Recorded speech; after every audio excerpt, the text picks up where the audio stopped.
मेरे प्रिय भाई, प्रिय बहन, आज के लिए हम परमेश्वर के वचन पे मनन करने के लिए यूहन्ना की पहली पत्री उसका 5वां अध्याय का 15वां वचन पढ़ते हैं। जब हम जानते हैं कि जो कुछ हम मांगते हैं वो हमारी सुनता है, तो हम यह भी जानते हैं कि जो कुछ हमने उससे मांगा है वो पाया है। सबसे पहले हम वचन पर ध्यान दें कि वचन क्या कहता है। दरअसल हमें हमेशा एक खटका लगा रहता है कि परमेश्वर की गुप्त इच्छा क्या होगी। कहीं हमारी प्रार्थना उस इच्छा के बाहर तो नहीं होगी, और इस गुप्त इच्छा के कारण ही हम गलत फहमी का शिकार हो जाते हैं और प्रार्थना का जवाब मिलना असंभव हो जाता है। परमेश्वर चाहता है कि हम छोटे बच्चे की तरह विश्वास करें। छोटा बच्चा सादे दिल से पिता के वायदे पर विश्वास करता है कि पिता उसकी बात सुनेगा और जवाब भी देगा। वचन में परमेश्वर ने अपनी इच्छा, अपने वायदे व सिद्धांत प्रकट कर दिए हैं।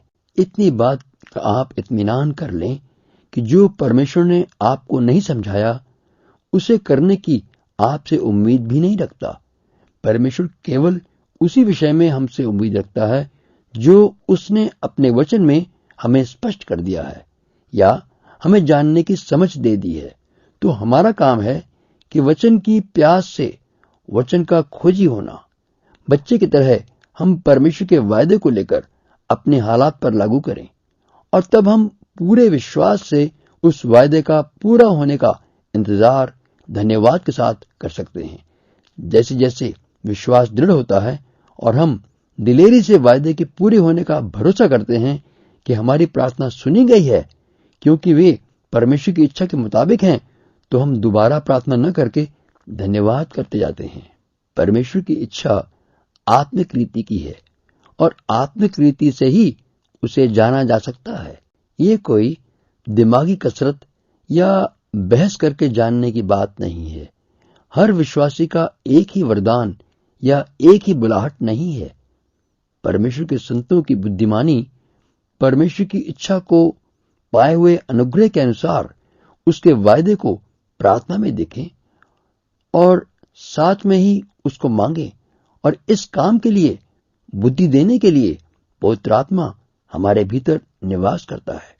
पवित्र आत्मा की अगुवाई से ही हम हर साधारण वायदे को लेकर अपनी खास बात के लिए मांगते हैं। अब यहाँ पर एक खास बात है कि यह काम वचन की शिक्षा व पवित्र आत्मा की संगति मेल करने से होता है, जिसे कि अधिकतर लोग मानने के लिए तैयार नहीं होते। या यूं कहें कि पवित्र आत्मा की अगुवाई के लिए वचन की सही शिक्षा भी बहुत जरूरी है। लेकिन कुछ लोग परमेश्वर की इच्छा को अपने अंदर की भावना को महसूस करने के मुताबिक समझने की कोशिश करते हैं और बिना वचन के आत्मा की अगुवाई चाहते हैं, और दूसरी तरफ कई लोग बिना आत्मा के सिर्फ वचन से ही अगुवाई चाहते हैं, जबकि दोनों की बराबर मेल करके अगुवाई चाहिए, वचन की भी और आत्मा की भी। जरूरी है कि वचन व आत्मा दोनों का हमारे दिल में मेल हो, और पवित्र आत्मा की भरपूरी के द्वारा ही हम उनकी शिक्षा का अनुभव कर सकते हैं, और ये अनुभव रोजाना होना चाहिए।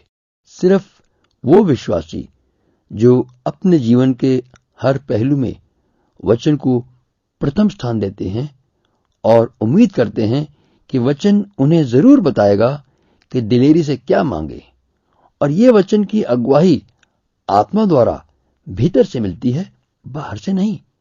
ऐसा करने से ही दिल और दिमाग आत्मिक जीवन में बढ़ सकते हैं और परमेश्वर की पवित्र इच्छा जानना चाहते हैं। इसलिए जो आत्मा और वचन द्वारा परमेश्वर की इच्छा में चलना ही श्रेष्ठ समझता है, वही परमेश्वर की इच्छा अनुसार प्रार्थना करेगा और जान लेगा कि वह सुनता भी है।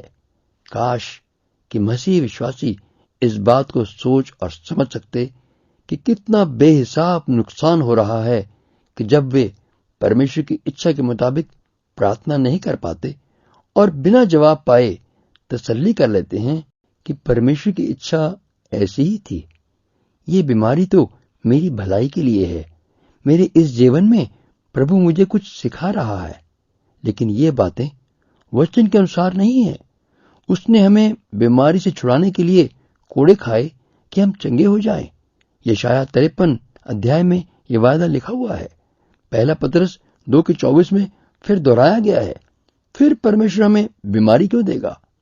हम अपनी गलती, आत्मिक पाप या लापरवाही मानने के लिए तैयार नहीं है। ध्यान रहे, पिता परमेश्वर की ताड़ना वचन से, जो दोधारी तलवार है, आत्मा में होती है, विवेक में होती है, जिसका परिणाम पश्चाताप और फिर उद्धार होता है। परमेश्वर का वचन कहता है कि प्रार्थना न मिलने के कारण हमारी प्रार्थना मांगने में ही गलती है। परमेश्वर चाहते हैं कि हम अपनी गलती को पहचानें व अंगीकार भी करें, ताकि हम सच्चा विश्वास और असरदार प्रार्थना कर सकें। प्यारे, अपनी प्रार्थना का जवाब न मिलने का दोष परमेश्वर की गुप्त इच्छा पर न लगाएं। वचन आपके अंदर दीपक का काम करे और आपको दिखाए कि आप अपनी गलती को पहचानें। इसलिए पिता के वचन को दिल में बसने दें और उसके आगे समर्पण कर दें, ताकि मसीह का वचन दिल में राज्य करे और हर रोज जो आत्मा का अभिषेक हमें सिखाता है उसी के अनुसार चले।